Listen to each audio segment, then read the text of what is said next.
A world-class brain surgeon disappears after a fatal mistake, only to resurface 2 years later, carving rocking horses in a run-down Connecticut shed. Meanwhile, the CEO of a $3 billion hedge fund stands outside that very door, begging for help. His daughter hasn't spoken or moved in months, and every doctor has failed. But this isn't a story about miracles. It's about guilt, grief, and what happens when the one man who might help refuses to even try. Why did he turn his back on medicine? And why did he open the door anyway? Stick around. And don't forget to like, comment your take, and subscribe for more untold stories like this. The stranger's polished shoes scuff on the worn wooden floor as he approaches. My daughter. She hasn't moved in 6 months. The man's voice cracks through the open door, raw with exhaustion and utter despair. The doctors say there's nothing left to do. I've spent everything, every connection, every favor, every last flicker of hope. Ethan sets the knife down, takes a deep breath, and opens the door. He sees the hollow devastation in the father's bloodshot eyes. I'm just a woodworker, he whispers, his voice tinged with a deep-seated weariness. Ethan Walker had hidden himself in this quiet, peaceful Connecticut town for 2 years, dedicating himself to carving handmade furniture and children's toys. He tried to pretend that the steady rhythm of working with wood could silence the ghosts that haunted his sleep and his lonely days. Willow Creek was a place where secrets were buried deep beneath a veneer of small-town politeness and golden autumn leaves. More than that, his workshop home was just a few blocks from his daughter, Lily's school. Each day, he picked her up, and her clear laughter, her innocent stories of school and friends, were the only thread keeping him anchored to this new life. Lily was a comfort, a daily reminder of why he had to keep existing after the tragedy, a life he had carefully built from the ashes of his old one, a life he swore he would never look back at. That morning, the hunter had found him. Marcus Thorne, the powerful CEO of National Health Solutions, had been relentlessly searching for 6 months.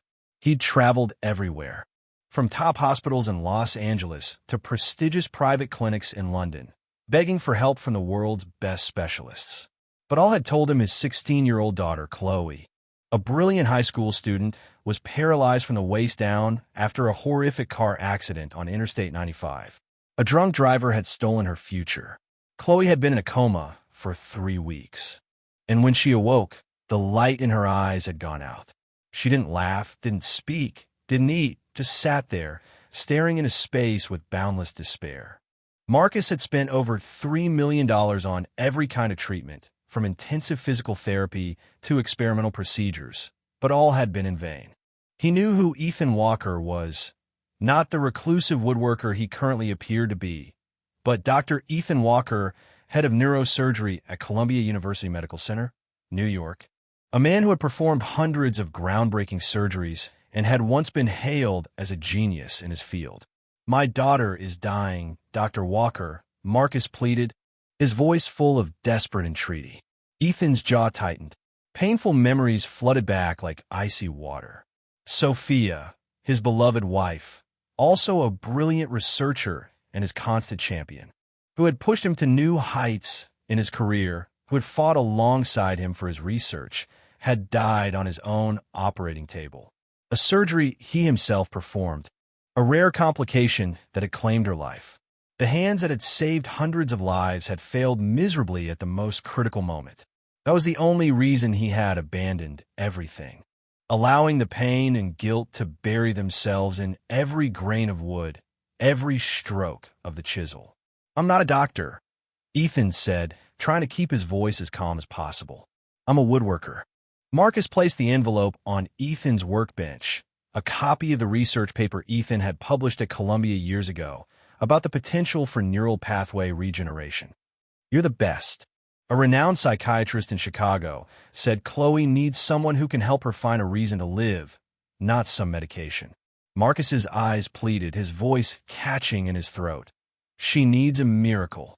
And you're the only one I know who can do it. Marcus opened the envelope, revealing a blank, signed check. Everything I have, anything she wants. Anything she wants. Ethan shook his head. I won't take your money. He paused, looking directly into Marcus's desperate eyes, eyes he knew all too well. He saw the father's pain, the fear he had once felt when facing a fading life. "But I will see her. If I can help, I will. But I'll do it my way. No medicine, no drugs, just wood." Marcus nodded frantically, relief evident on his haggard face, as if a 1,000-pound weight had been lifted. Ethan knew he was stepping into something far beyond the capabilities of a mere surgeon or a woodworker. He would help Chloe heal without cutting, rebuild without destroying, find beauty in the broken. He would help her find a miracle from what seemed lost. The Thorn Estate was a lavish monument to success and power, but to Ethan, it felt as cold and imposing as a colossal tomb. Marcus led him through grand, opulent corridors that lacked any warmth. Maria, the Thorn family's loyal housekeeper, with tired but caring eyes, led him upstairs. "She hasn't spoken to anyone in months," Maria whispered, her voice filled with sorrow. "Just sits there, staring at the wall." Chloe's room was vast, with large windows overlooking a beautiful garden. Yet, the room was filled with untouched childhood toys, towering stacks of textbooks, and faded family photos on the walls, all bitter symbols of a young, promising life stolen. Chloe sat in her wheelchair by the window, facing a gray wall, her back to the door. Marcus placed a hand on his daughter's shoulder. "Chloe, this is—" He couldn't finish the sentence.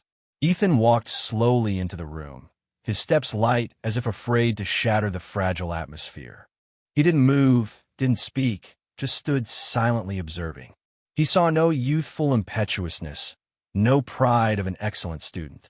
He saw only raw pain, an unnameable loss, a pain similar to the one that had haunted him for the past 2 years. After a long, tense silence, Ethan turned to Marcus and Maria. "I need to speak with Chloe alone."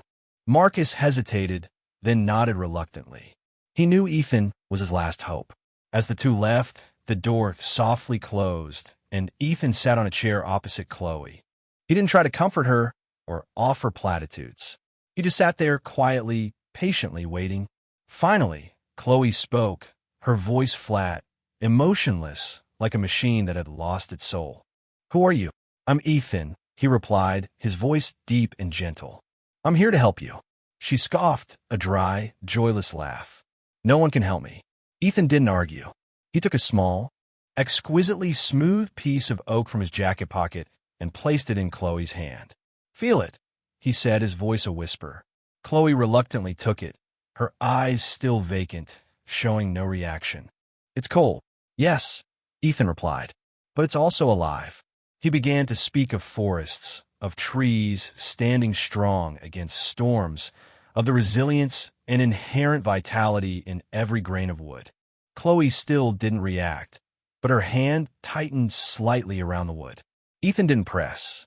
He just kept talking about wood, its natural flaws, its inherent imperfections, and how they could be embraced, even transformed into unique beauty.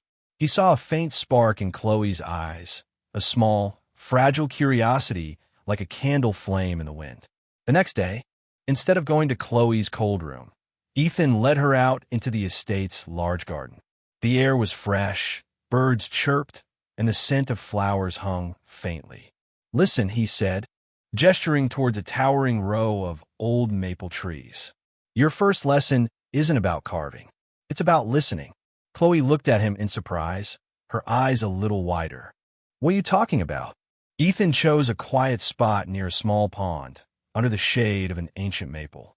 He handed her a rough, uncarved log, a small chisel that fit perfectly in her hand, and a wooden mallet. Wood never truly dies. It only transforms. Just like you, Chloe. You're transforming. He showed her how to feel the wood's grain, where it was softer, where it was harder, where there were mistakes, the natural knots or cracks in the trunk. "Don't try to fight the mistakes," Ethan said, his voice calm. "Work with them. Make them part of the design.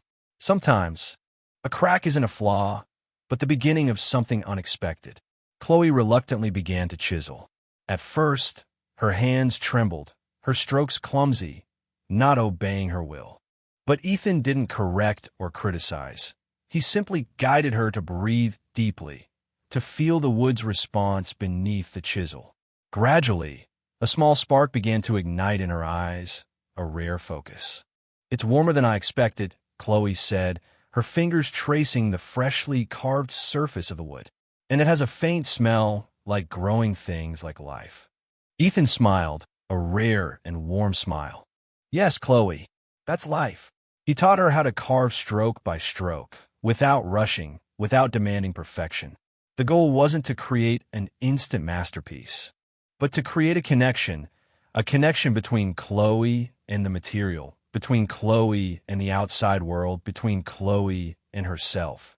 Chloe began to spend hours in the outdoor workshop, captivated by the process. At first, she created simple shapes, squares, circles, then tiny animals, wooden boats. Each chisel stroke was a release of a part of the pain, a part of the anger and despair that had accumulated for so long. Through each piece, she found an outlet for suppressed emotions, a way to express herself without words. As autumn turned to winter, Chloe's carving skills developed with astonishing speed. She carved intricate pieces, each telling its own story. More importantly, her confidence slowly returned. The light in her eyes burned brighter than ever. She began to talk more, laugh more, even debate passionately with Ethan about different carving techniques or the philosophy of working with wood. She read books on art history, on rare woods, and even reconnected with friends through video calls, participating in online activities. Chloe, the girl who hadn't spoken to anyone in months, who had almost died inside, was now slowly coming back to life each day. Ethan was always by her side, not just as a teacher, but as a meticulous observer. He watched every movement, every slightest expression on her face. He noticed how her breathing changed, how her body reacted to external stimuli, the smallest twitches in her legs or changes in skin temperature. He meticulously jotted notes in a small notebook, always keeping it with him. Ethan often subtly checked Chloe's reflexes, asking her about sensations in her legs when she touched cold wood or warm water, though outwardly he spoke only of feeling the material. Chloe began to notice it. Ethan was different from the others. He acted like a doctor, with precision and professionalism. He spoke like a doctor, with medical terms occasionally slipping into his words. His hands, the scarred hands once accustomed to scalpels, now glided gently over the wood, but still maintained astonishing precision. "Are you a doctor?" Chloe asked one day, her sharp eyes looking directly at him, piercing through all pretense. Ethan's stomach tightened. The carefully built wall of his new identity, the wall that had protected him from his past, began to painfully crumble. He couldn't lie to her. He had learned a bitter lesson about deception from Sophia's death. "I'm a neurosurgeon," Ethan confessed, his voice almost a whisper, heavy with regret. He told her about his distinguished past at Columbia, about his groundbreaking research, and then about Sophia's tragic death on his own operating table. He spoke of the insurmountable fear, the haunting obsession with failure that had made him abandon everything and seek this reclusive life. Chloe listened, her face expressionless for a moment, but her eyes began to gleam with something Ethan couldn't read. Just then, the workshop door burst open and Dr. Arthur Jenkins walked in. Jenkins was a neurologist from Johns Hopkins, an old colleague of Ethan's who had always been envious of his talent and success, and who had not hesitated to criticize Ethan after Sophia's death. Jenkins smiled, but the smile didn't reach his cold eyes. "Ethan, how interesting to find you here. And Miss Chloe Thorne. You've been researching her without patient consent, without IRB approval? You're as clever as ever, but it seems you still don't care about basic medical ethics." Jenkins continued to manipulate, revealing that Ethan had been secretly monitoring Chloe's progress to test his theory of neural pathway regeneration, using woodworking as a risky experimental therapy. He tried to paint Ethan as unethical, exploiting a young patient for personal glory. Chloe looked at Ethan, her eyes filled with surprise, then anger, and finally a chillingly cold fury, laced with deep hurt. "You did this to me?" Her voice was dangerously quiet, brimming with betrayal. You used me like a lab rat? What I felt, what I could do, was it all just part of your experiment? Ethan tried to explain, tried to find justification, but Chloe didn't want to hear anything. Tears streamed down her cheeks. You betrayed me, she said, and the wall of trust that had crumbled now rose higher and stronger than ever, locking her away from Ethan. The light in her eyes faded again, returning to the vacant look of the early days. Even colder, the hope and new joy that had flickered within her seemed utterly extinguished. Chloe refused to see Ethan for a solid week. She locked herself in her room, not wanting anyone near. Not even her father, Marcus, or Maria. Marcus called Ethan in desperation. Do something, Dr. Walker. I'm begging you. Chloe's back to how she was, even worse. These days, Chloe was immersed in a turmoil of emotions. She was angry at Ethan for the deception, but deep down, she couldn't deny the changes woodworking had brought her. She looked at her wooden creations, feeling the vitality within them, and realized that genuine emotions had guided her hands. The thought that it was all just a soulless experiment pained her, but at the same time, she sensed her own transformation over time, and a part of her began to wonder if there was a deeper, more complex explanation. On Wednesday morning, a message from Maria reported that Chloe requested a meeting.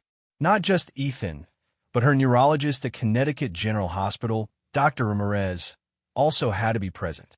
Ethan knew this was his last chance to mend things, to tell the whole truth, not just about his past, but about his true motivations for Chloe. Ethan had lost Sophia because the truth was hidden. He wouldn't lose Chloe that way. He had learned his costly lesson about honesty and transparency. This time, he wouldn't make the same mistake. In a small meeting room at the hospital, Chloe sat in her wheelchair, her eyes still showing skepticism and pain. Dr. Ramirez sat beside her, ready to listen and mediate. Ethan began to explain his theory in detail, that the human brain has an astonishing ability to create new neural pathways, bypassing damaged sections, just as a river finds a new course when blocked or diverted. He explained neuroplasticity, an advanced scientific concept that the brain can reorganize itself. He believed that woodworking, by forcing Chloe to focus intensely, subtly connecting sensation and movement, had powerfully activated this neural regeneration process. It wasn't a miracle in the conventional sense or an exploitative experiment, he said, his voice full of passion and sincerity. Rather, it was the hidden potential within every human, awakened by the connection between mind, emotion, and hands. Carving would demand absolute focus on each grain, each chisel stroke. It forces the mind to connect with the hands in a new way, creating new neural pathways to control the smallest, most intricate movements. I believe this process, combined with your rediscovered will to live, created a perfect environment for your brain to heal itself. Chloe listened, her face still showing clear pain and disbelief. So what am I doing? My creations, my recovery. Is it all just the result of a medical experiment? My feelings when carving wood, the joy of completing a piece, were they all fake? Ethan looked directly into her eyes, not flinching. Medical intervention might have helped stabilize your hands, and perhaps created a favorable environment for neural pathway regeneration. But it couldn't create the vision that guided those hands or the passion and perseverance to carve such amazing works. It couldn't put soul into your creations. That came from you, Chloe. Entirely from you. I was just a guide, providing tools and a scientific theory to explain what was happening. The real power lies within you, in your will and desire to live. Dr. Ramirez, who had listened in silence, finally spoke. I have to agree with Dr. Walker. Although his methods are unconventional and lack formal procedures, what Chloe has achieved mentally and emotionally is something no medication or medical therapy could provide. We've never seen a patient with such an improvement in their will to live after a severe injury. And if Dr. Walker's theory can explain what we're seeing, it would be a major breakthrough. Chloe was silent for a long moment, looking at her hands, the hands that had created beautiful sculptures, feeling the joy of their movement again. She began to understand, not entirely by logic, but by a deeper empathy. She understood that Ethan wasn't exploiting her, but that he was trying to share a great discovery, a hope based on his own pain and his belief in human capability. 2 weeks after that meeting, while engrossed in carving a new piece, a galloping wooden horse, symbolizing freedom and will, Chloe felt a strange tingling sensation in her left leg, like thousands of ants crawling under her skin. The sensation recurred, each time clearer, impossible to ignore. She told Dr. Ramirez, who promptly arranged an immediate MRI scan. The results were astonishing. Dr. Ramirez, with a mixed expression of hope and extreme awe in the face of something unprecedented, confirmed never-before-seen signs of neural regeneration. New neural pathways were forming, bypassing the old damage. "I've never seen anything like this in my entire career," Dr. Ramirez whispered, his voice trembling with emotion. "This is truly a miracle of medicine and human will." Dr. Walker's theory seems to have been proven. News of Chloe's groundbreaking improvement spread rapidly throughout the medical community. Leading medical journals, research organizations began to reach out, all wanting to learn about this miracle from wood. But Chloe was no longer the weak, desperate girl of 6 months ago. She had found her strength and her voice again, not just for herself but for other patients. She announced that she was willing to participate in legitimate research, but with strict conditions.